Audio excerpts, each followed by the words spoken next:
Hello, hello. Hi there, Facebook. How Well, is everyone tonight? I hope everyone is doing well a little bit. Uh, you know, Today was the last day of camp, and the kids were hugging, saying goodbye, like it was the end of the year or Yeah, something yeah, like that. yeah. It It's was a cute. happy and sad moment. hmm You know, what does that mean? Two emotion at the same Well, time. you remember, we didn't even know if we were going to be able to open in July because, with the shutdown and things like that. So, and then when we finally got the go ahead and we opened the first week of July, it was like, wow, we opened. And then now we look back and that was 6 weeks ago. It happens so So fast. quick. Yeah, so fast. And the thing is, the kids didn't want to leave. Today was like really excited, and they Hi, didn't want to leave. Daniel. Hi, how you Thanks for doing? coming back. Hi, Karen. Karen Goler's watching. Hey, Karen. So yeah, the kids didn't want to go, which is, but it been happening a lot, and it was a really good day. Yeah. There's a couple of predictions that I have made, and they came true, which is good. Because if you set a goal and you reach that goal, even if it's just a little bit of it, if you reach a little bit of it, it's still good because then the possibility is there. Mm-hmm. Now, I was thinking about because of the guests that we bring in. Like I went to school in New York, where there's so many people that you meet. Mm-hmm. Some you remember, some don't. Obviously, the martial art people, I remember them, and the gymnastic, of course, I remember them. But I don't remember a lot of my friends. Some of them, became brothers and sisters. But I remember going on the bus, and supposedly me and this girl were boyfriend and with boyfriend and girlfriend. But the funny thing is, because of my Chinese, I never really talked to her ever. Never. I never talked to her. Hi, Gloria. I used to sit there on the bus, and she'd sit across from me. And have you ever wondered, and I'm asking our audience, like, have you ever wondered what happened to certain people that you went to school with? Absolutely. Yeah, and then Absolutely. you wonder what became of them. Hi, like, Tom. Tom Renner's watching. Hey, Tom. Yeah. There's because a lot of people are now on social media. You can Right. find them, and you either can on- find them. Yeah, but Yeah. there's like one or two people that I would like to know. Like every now and then, I'm like, whatever happened to that to person? so and right? so? Yeah. So, and which is interesting because I was thinking about that, and like your friend, well, there's a lot of things that happen, and he's one of the person that in social media, he find you on social media, you found him. You really, That's a good question. I don't remember. But yeah, and there's a lot of friends that I have that I wouldn't be able to find on social media because I don't know their name. I don't remember their name. Right. But in this case, it was a good thing that you found him. And I love to see what people are doing later on. Like what became of this person. Yeah. I remember when I wanted to go on television, the reason I wanted to go was because I wanted my mom to be proud of me. I just, I said, I hope that my mom see this. And then the other thing is I wanted my kids to be proud of me. Yeah. My students. Your gym, yeah. And all my gymnasts, they were proud of, they were proud when I came back. It's like so real, But you wonder what became of them. And there's people that actually saw, oh, I know him. I went to school with him. Yeah. And then that happens. They look on social media, and something I'm surprised that my name is Pedro. Because they always call me Pete. Right. But in this case with you know the person that we're talking to today. Yeah. So tonight our guest is Romeo Smith. Romeo is a childhood friend of mine. who relocated to upstate New York from the city. So we went to school, I think, middle school years together, and after that, his family had moved away, and they moved just right over into like Middletown, Pine Bush area. Mm-hmm.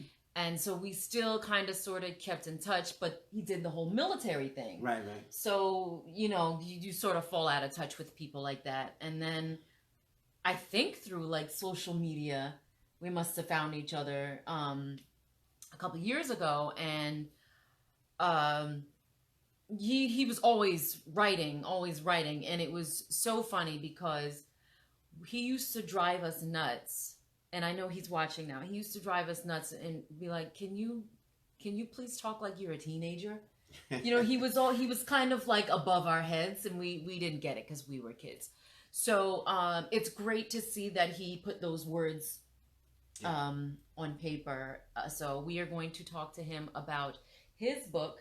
I know this is going to be backwards for you guys. Waiting for the World to Die, and it was just released on Amazon like 2 weeks ago, something like that. Mm-hmm. 2.5 weeks ago. So I wanted to get the book right away so we can discuss it. We're going to talk about this book, his inspiration for the book, and his experience with COVID. So I'm going to see if we can get him on. Hi, Harry. Harry Mock is on. Hey, Harry. How are you? Melissa Stolman, our neighbor, she's on. Yeah, she's on. We have her outside because we're quarantined. Her daughter, Fallon, is on. Hi. Tom Renner. We mentioned Tom already. And, I just read when I was coming home about Tom Renner's school closing. That's so sad for me. I hope that everything goes well and, we get back to... Yeah. Some sort of normalcy. And yeah. Hi, Jason. Okay, so let's see if we can get Jason. You should stick around. We have Romeo Smith on tonight. We're going to talk about his book, so let's see if we can get him on.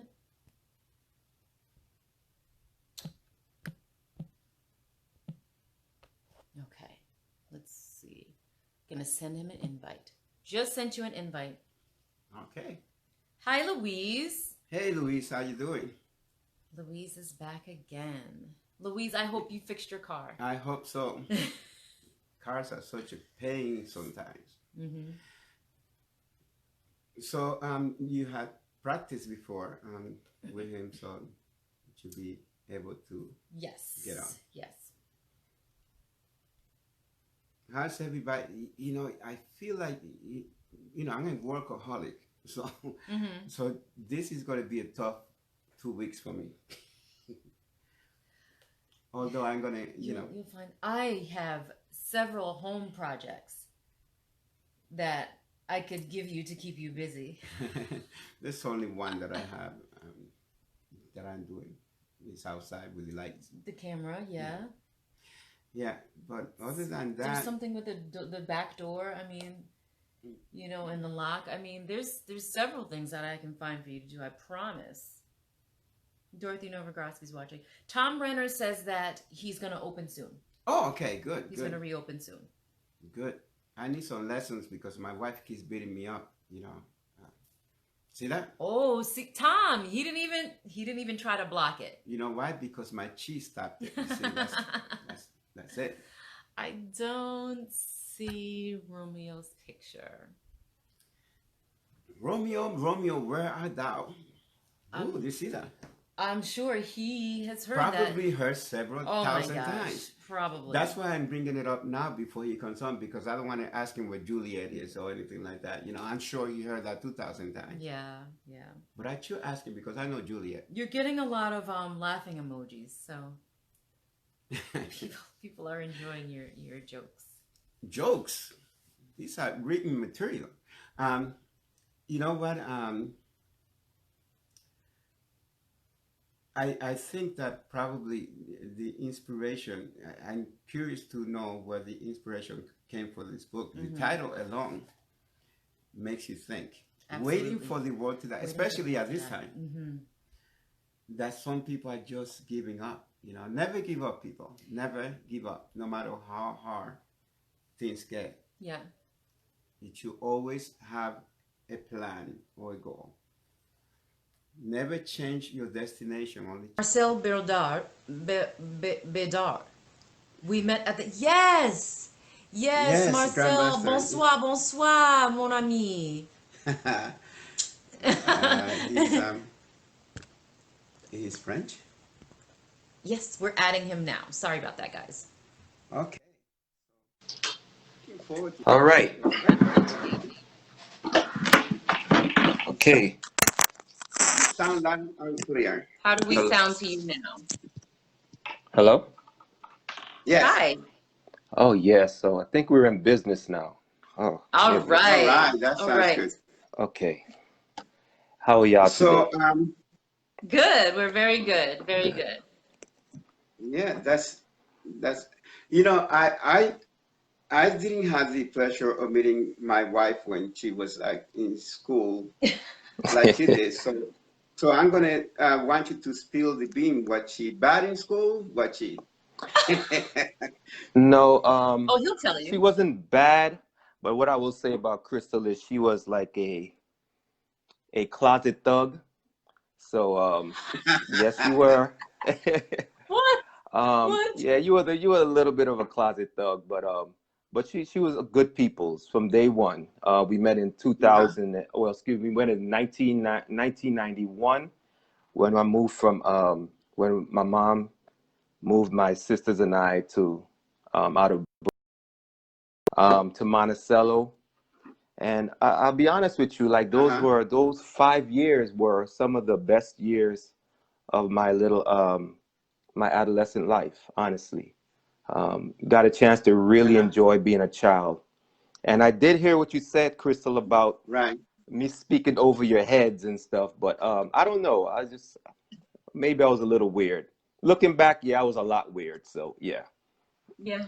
Weird is good. I tell people that being different is not bad.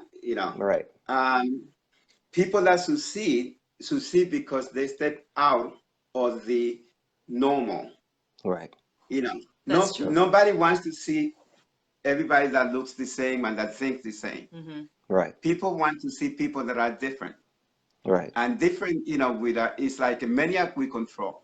Yes. A mania we control. Right. Right. So we were also talking about, the title of your book. Um, Very in your face. Waiting for the world to die. So first tell us the inspiration behind the book and the title. Well, this right about right before the COVID-19 situation hit, I'd actually just spent a 37 days in Zambia. I met some individuals and I was invited, and so when I get an invite, I go. So I went just to get a feel, and I honestly never had a desire to really go to Africa, honestly. But when I got there, it was just amazing. It was like a soul shattering experience, if I could use it, which I do make mention in the book about. And honestly, you would have to actually go there to actually know what I'm talking about. So, because my words can do it no justice. Nevertheless, 37 days, blissful. Came back into the midst of COVID-19 right around the beginning of March. Things started to go downhill very quickly. About the middle of March, contracted the virus. I was turned away from 3 hospitals, told me to go home and wait to see what happens. And at this point, I'm over there thinking like, okay, I'm on deck. It's the upper room is coming. So that's basically what I was mm, thinking. So making light of it now, it wasn't such a light situation at the time. The whole time I'm thinking, like, man, my 4 children. That's all I was mm. thinking about, my 4 children. Wow. What Yeah, I are could they gonna imagine. do without their father? What are they? I'm not, there's a possibility I may not be there to scold them, to give them the Cliff Huxtable lectures and to guide them and so on and so forth. Hmm. And yes, you leave tangibles behind. You could leave money, you could leave trust funds, you could leave all those things, but I said, you know what? I have to leave a piece of myself behind. So when I was able to, so I, I contracted the virus probably somewhere on the way from Dubai airport to New York. That's the only way. Dubai is a thoroughfare for everybody and from every. Yeah. Okay, so I couldn't eat. I mean, it was just, you have all these remedies and that people are trying to come up with and so on and so forth. And my mother, bless her heart, she wanted to come and take care of me, but I forbid her because it makes no sense all of us getting sick. So I had to write it out by myself. By choice, of course. So by April 15th, about a month later, I said, I really started to feel better. I started to feel like I was going to live. And then I told myself, I need to leave a piece of myself behind. The ancient people of old, they always immortalize themselves through literature.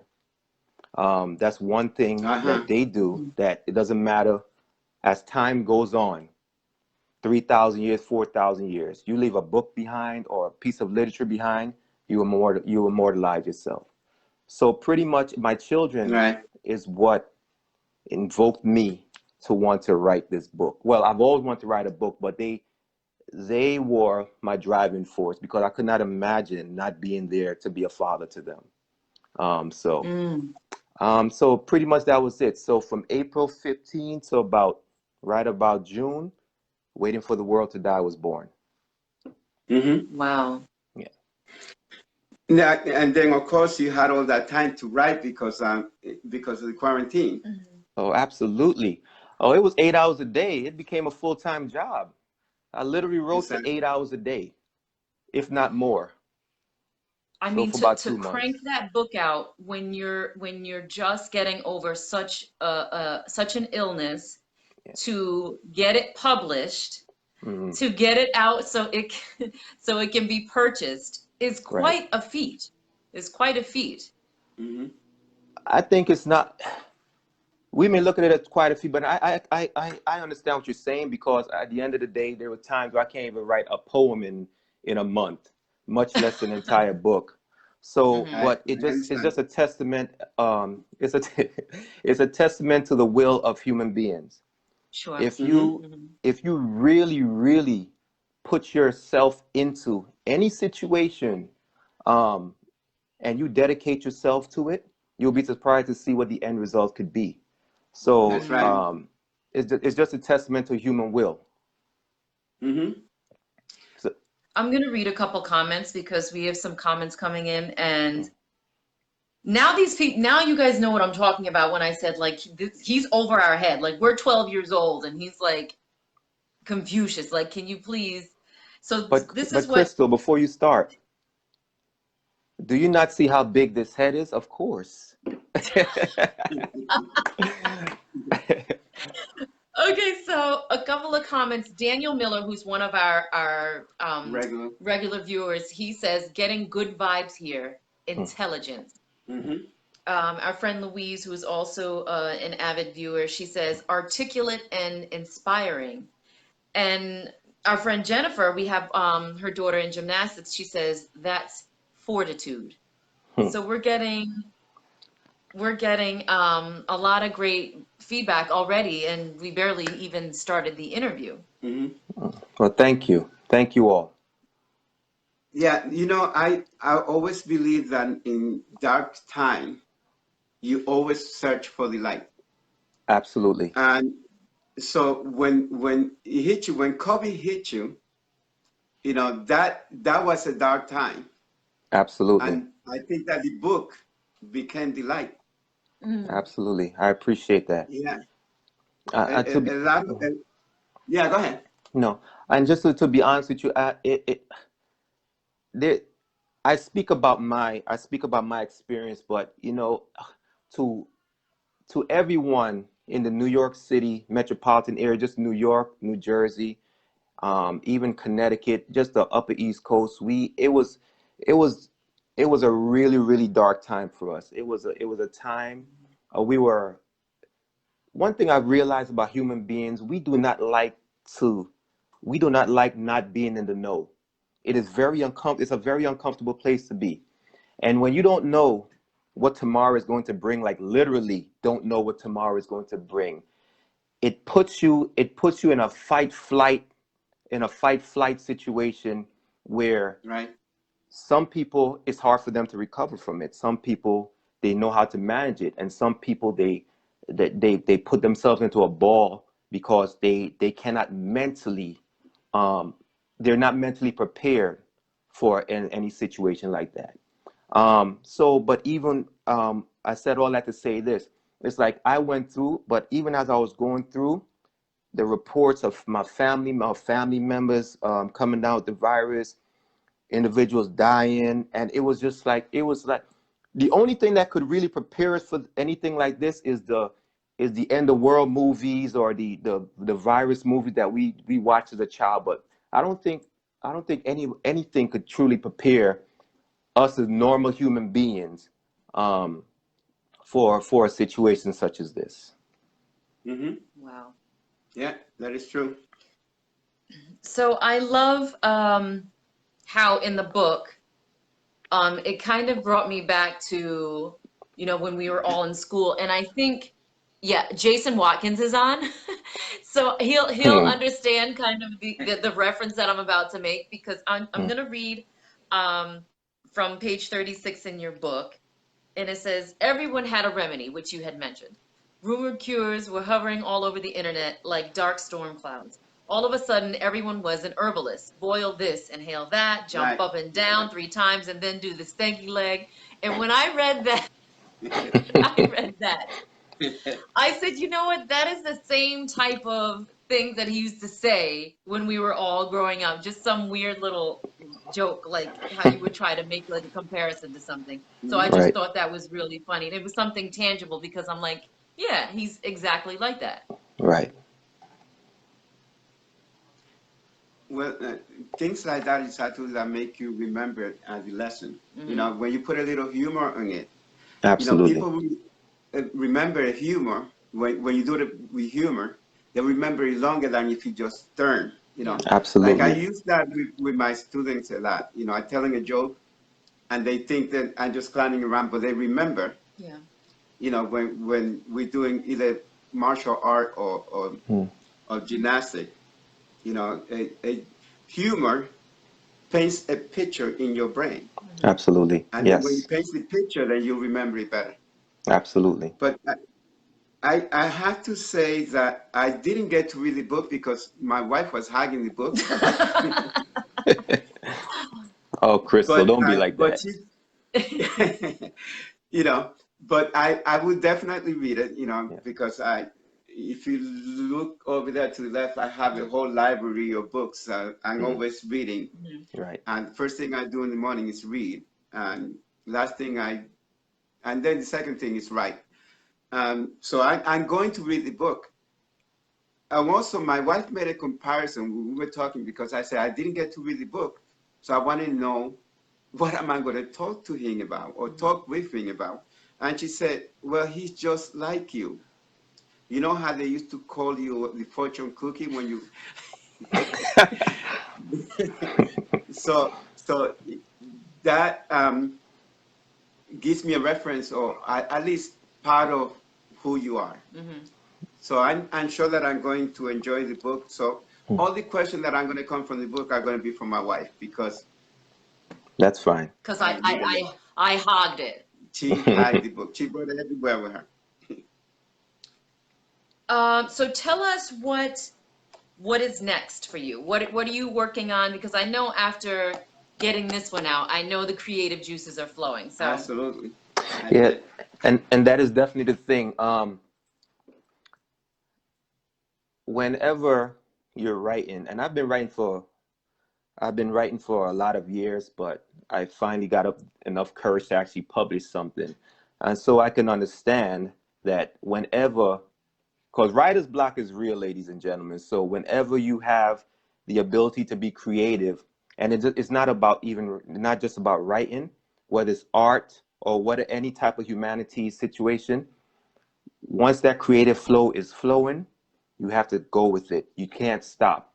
So right now I'm working on a 3-part series, and it's called Ancient People Modern Problems.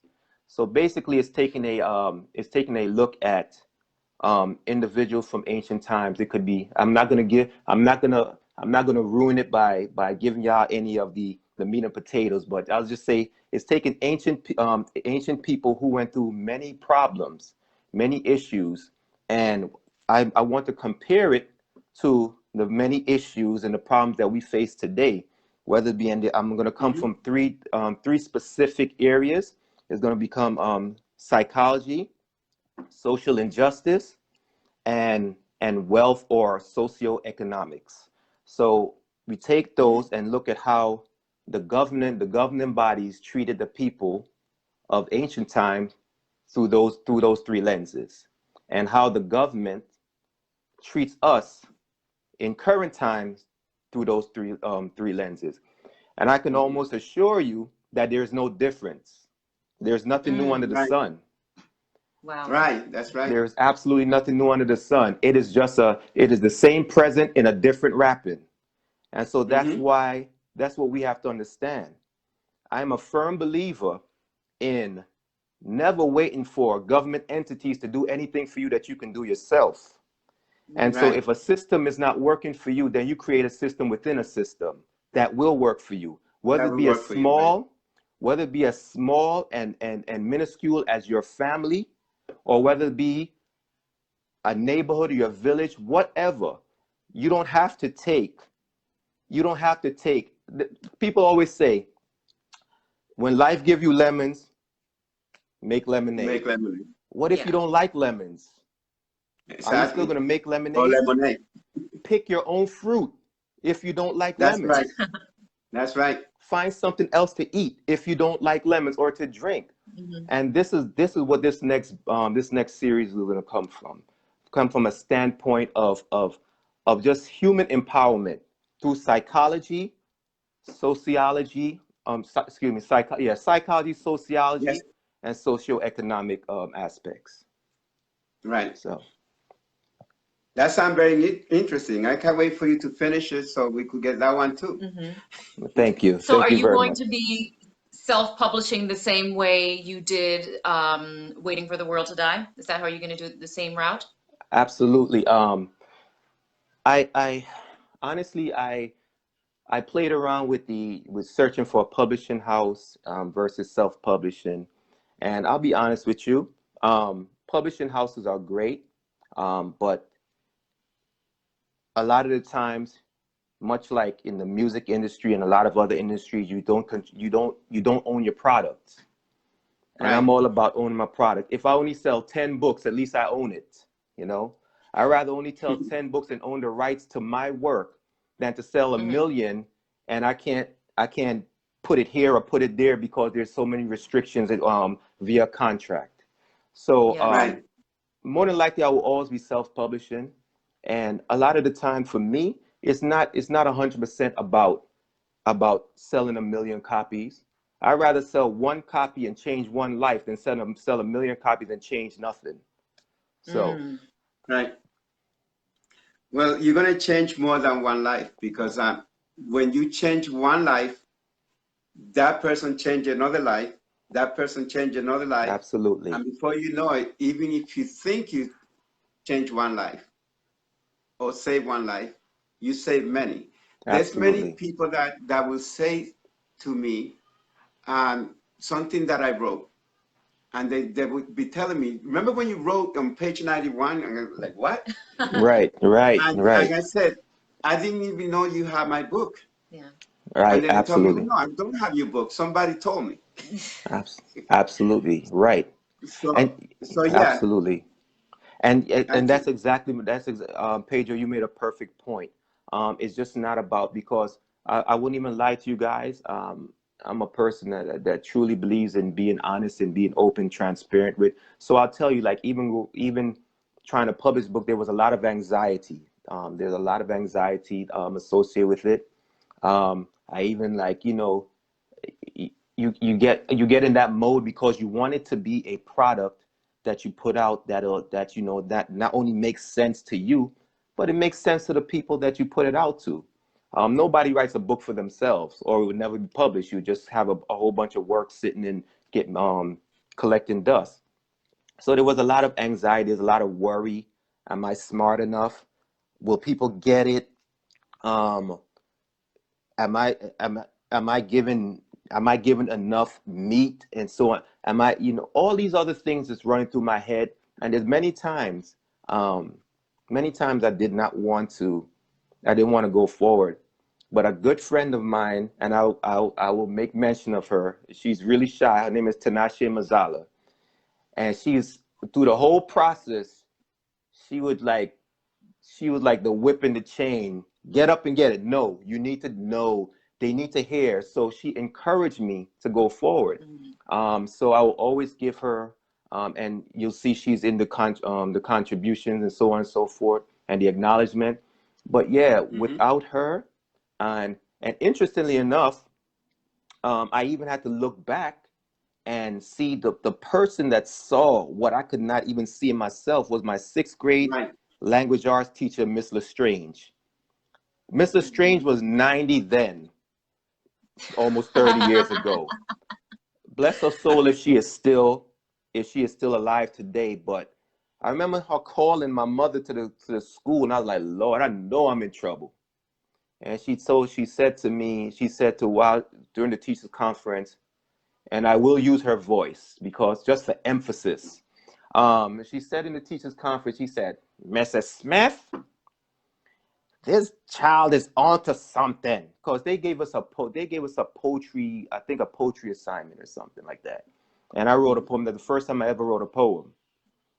And I wrote the poem, and she kept the poem. She said, Mrs. Smith, this child has a talent and a gift, and we need to do something with it. And I was like, I'm not in trouble. So I was kind of shocked because I was the class clown, you know. So, and from that, I was like, wow, this woman believes in me. And so that is what lit the fire for me to continue writing for years and years to come. And I said all that to say this: you just never know where the inspiration comes from. You never know who may play such a pivotal role in your success. And one thing I always say, whoever plays that role, I will always remember them, and I'll always give them the credit where it is due. So definitely Miss Lestrange, Tinashe Mazala. So definitely. So I'm going to read a couple more comments. One of your cousins is watching, Onley Henry. Ah, yes. So it says, watching from Toronto, cuz Auntie Hurla and I are very proud. Karen Goler says, exact same reasons I published on my own too. Oh, Francine Nichols. She said, I'd like to get a copy and read your book too. How can I purchase a copy? I love hearing this story. Thank you for sharing. Francine, we'll be sure that we post the link directly to purchase the book. As soon as we finish the live video, it's available on Amazon, so you'll be able to get it there. And it's on Kindle also, right? Absolutely, yes, sir. It's on Kindle now. Okay, so yeah, because I'm gonna get it on Kindle because I think when I tried to get it on Kindle, I don't know if it was available. I saw when I was looking. So I don't know. I don't know because I was waiting for the hard copy, and I'm like, maybe I should have ordered it on Kindle, and I don't know. Kindle is a good thing. Oh, your mom is watching. Hey, Mom. Hi, Mommy. She said, this is Mom. We are all watching. So very proud of you. Yes. Thank you, so Mom. Sweet. Hi, Mom. Hope you're well. Jason Watkins, he says, you're talking my language. There are really just a lot of positive comments. Our friend Louise Gosling is saying that she actually lost 2 people from the virus. So people are, a lot of people were affected in different ways. And I think many times people don't really grasp how difficult this situation is with this virus. until it hits really close to home. And you made that point in the book because you said when you were when you were on your trip for 37 days, you said you and your friends were like, oh, you know, you were just Absolutely. downplaying it, and then it hits you, and you're like, this is It's a really wake-up serious. call. Yeah, Yeah. yeah, this is serious. Absolutely. Absolutely. Hmm. I spoke so bad about old COVID, but he had to come and get me. I tell you, Yeah. he had to make an example of Yeah, me. yeah, it happens. It happens sometimes. Francine Nichols. Oh, well, she's saying that she wants to get a copy, and she said, Okay, yeah. oh, yeah, she said she's going to check Amazon. And Very cool. hey, Anybody else you want to? well, Tad, hey, Tad. Todd, who are you looking for? I thought. Todd L. Frank. He's watching. Oh, hi, Tad. How are you? And I remember Tad. He did comedy for a little bit. Oh, yeah? Yeah, he used to do comedy. He went to school, to your school. Okay, so is there anything anything in the book that you want to bring out? I know we want people to buy it, of course, but anything that if you want people to take one thing from the book, I know that might be kind of difficult. What would that be? The book. Oh. I like that. I like that. Well, I just if I can give one suggestion, as I said, don't wait for anyone to do anything for you that you can do yourself, especially. And I definitely want people to stay abreast of what's going on and really don't feel as if this thing is just a passing fancy, because we are yet still in the midst of this. We are yet still in the midst. So we cannot allow ourselves to become complacent. We have to plan for the future. We plan for a reasonable expectation of a future to come, but we also plan for the just in case as well. So we have to be very vigilant with this thing. Protect your children, protect the elderly, protect yourself as we go through this, and hopefully we come out of this a lot stronger than we did when we went in. But one thing I will say about this virus, it definitely helps you to see the true character of everybody that is around you. And therefore, what you're seeing, no, not even what you see now, because we're in a pause exercise right now. We're nice and paused. We have a little, we believe we have a break. But from the times of the times of March to June, the people that you saw their character between those 3 months, more than likely that is exactly who they are. So you have to make the proper determination on that. But yeah, this brought out the best in some, and it brought out the worst in others. So be cognizant of that. Yeah, I think that what it does is it did bring a magnifying glass. I think I wrote that, where you could see things and people better now. Absolutely. So the quarantine and if you were weak, now you have a magnifying glass and you see that they were weak. If you were strong, you will see through that magnifying glass of the quarantine. Because the weak just became weaker. Absolutely. And the Yes, strong sir. just became stronger because that's their nature. We always go back to our nature, Yes. Whatever your nature is, that's the way that you respond to situation. Yes, sir. And if you're weak, you just kind of crawl into a corner. And if you're strong, I said, there must be a way I could get out of this. Yeah. There must be, and you're always thinking that you're going to be triumphant if you are strong, Well, I'm strong enough. I'm just going to get stronger. So, listen, I can't wait to read your book. Thank you, sir. I cannot wait to get my hang on it and read it. I'm in the middle of writing my book as well. And some of the things you mentioned is some of the things that I have written on. So it's going to be pretty interesting. And I can't wait till you're finished and reading it. And if you self-publishing, is relatively easy. It's annoying but easy all at the same time. So Well, I done it. I done it. My first book was self-published. I feel like the way that you said um Amazon You has did through something, Amazon? right? yes, I did to Amazon. Yes. Mhm. Yes, I did. Okay. Their platform is relatively simplistic. It's just you just have to be very meticulous, um, and you almost have to be, for lack of a better term, anal, because you will miss a Mhm. step, um, and then you have to take it down of the website 3 times, like I had to, and then put it back on, and so on and so forth. So yeah, yeah, oh yeah, it was yeah. Well, That was part of my anxiety. well, yeah. I don't have that anxiety Yeah. because what happens is when I write something, I show it to my wife and then she's anal. So she was, oh no, we got That's to change good. this. That's a good checks and balance. Yeah, Oh she's gosh. Absolutely. she's my mirror. I am your mirror, Absolutely. That's your great. grammar police, your spell check. Uh, Hmm. Romeo, it Oh was yes, such a that is pleasure one thing that to Crystal have you thrived at. on. Oh, What's Well, that? thank you for having me.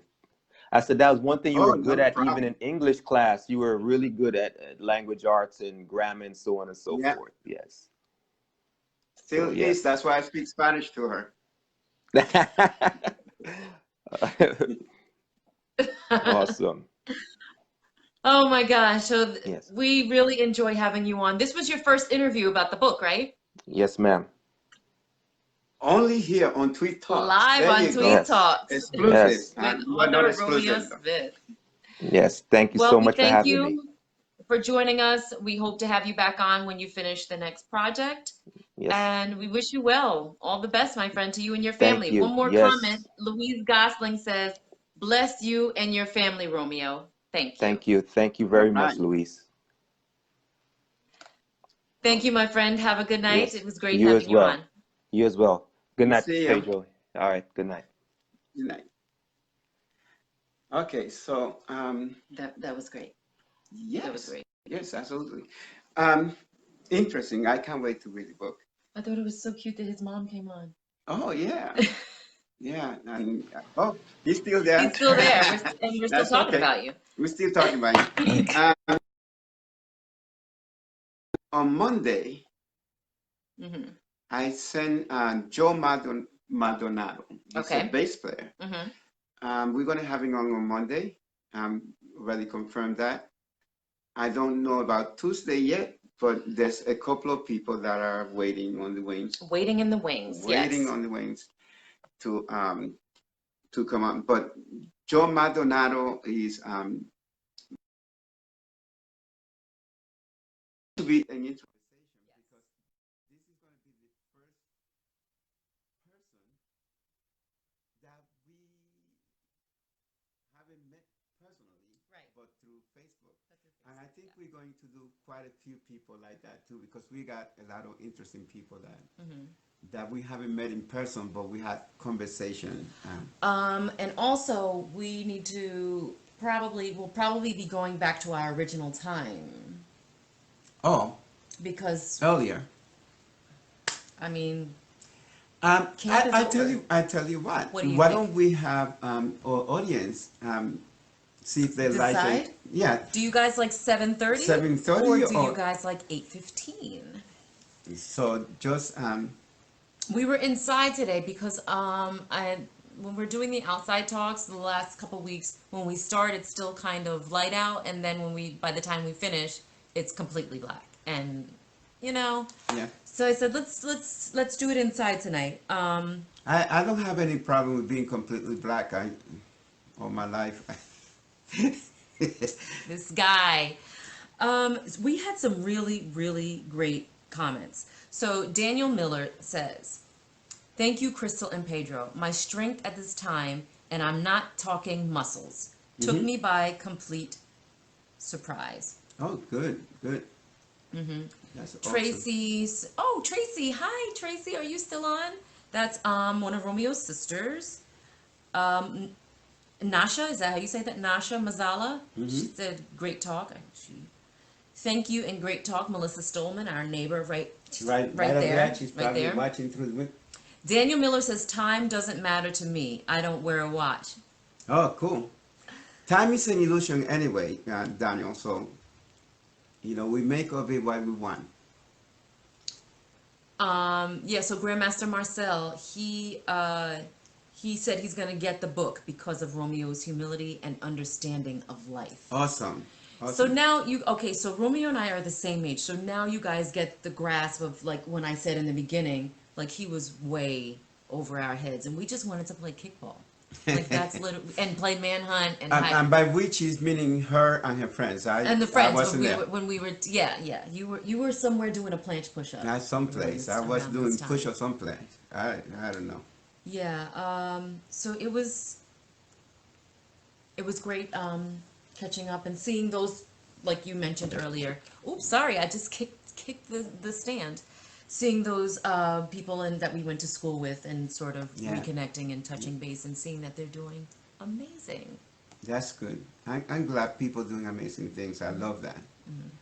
I love that. So can you see where the similarity is? I saw, and then when he started talking about, that's when I you tapped me, because some of the things he was saying, I was talking to you about what I was writing. So crazy. I get up 3 o'clock in the morning. That's when my writing time is, when everybody's quiet.